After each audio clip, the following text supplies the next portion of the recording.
Hi friends, అందరికీ నమస్కారం. ఇప్పుడే అందిన వార్త. ఏపీ ప్రభుత్వానికి ముప్పు, తీవ్ర కోపంలో సుప్రీంకోర్టు తీర్పు విడుదల.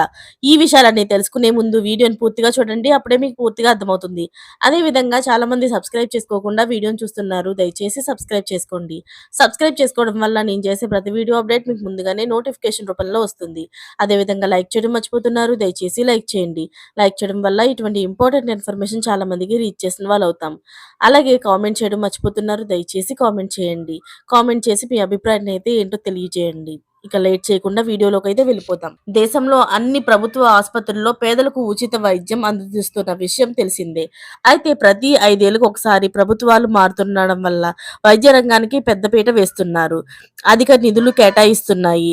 ఉచిత వైద్య సేవలు కొనసాగిస్తున్నాయి. కాంగ్రెస్ ప్రభుత్వంలో ఆరోగ్యశ్రీ, అలాగే బీజేపీ సర్కార్ వచ్చిన తర్వాత ఆయుష్మాన్ భారత్ పేదలకు ఉచిత వైద్య సేవలను అందిస్తున్నారు. దీంతో ఈ 2 స్కీములతో ప్రభుత్వ, ప్రైవేటు ఆసుపత్రుల్లో పేదలకు ఉచిత వైద్యం అందుతోంది. అయితే వైద్య సేవలకు సంబంధించి ప్రభుత్వంతో పాటు ప్రైవేటు హాస్పిటల్స్ కూడా వైద్య ప్రకటనలు ఇస్తున్నాయి. ప్రైవేటు ఆసుపత్రులే వ్యాపార దృక్పథంతో తామే వైద్య సేవలను మెరుగ్గా అందిస్తున్నట్లుగా యాడ్‌లో చూపిస్తున్నాయి.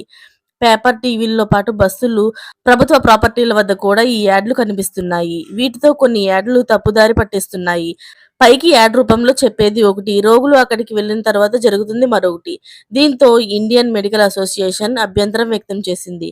తప్పుదారి పట్టిస్తున్న వైద్య ప్రకటనలపైన సుప్రీంకోర్టు రిట్ పిటిషన్ దాఖలు చేసింది. తప్పుదారి పట్టించే వైద్య ప్రకటనలపై చర్యలు తీసుకోవడంలోని ఆయా ప్రభుత్వాలు విఫలమయ్యాయని పేర్కొన్నారు. దీంతో ఏపీ, ఢిల్లీ, జమ్మూ కాశ్మీర్ ప్రభుత్వాలపై సుప్రీంకోర్టు సీరియస్ అయ్యింది. తప్పుదారి పట్టించే వైద్య ప్రకటనలపై చర్యలు తీసుకోవడంలో విఫలమైనందుకు విచారణ ఇవ్వాలని నోటీసులు జారీ చేసింది. మార్చి 7న విచారణకు వర్చువల్‌గా హాజరవ్వాలని ఆదేశించింది. అయితే దీనిపైన సుప్రీంకోర్టు ఎలాంటి తీర్పును విడుదల చేయందో చూడాలి మరి. మరిన్ని లేటెస్ట్ అప్డేట్స్ కోసం ఛానల్‌ని సబ్స్క్రైబ్ చేసుకోండి. Thanks for watching friends.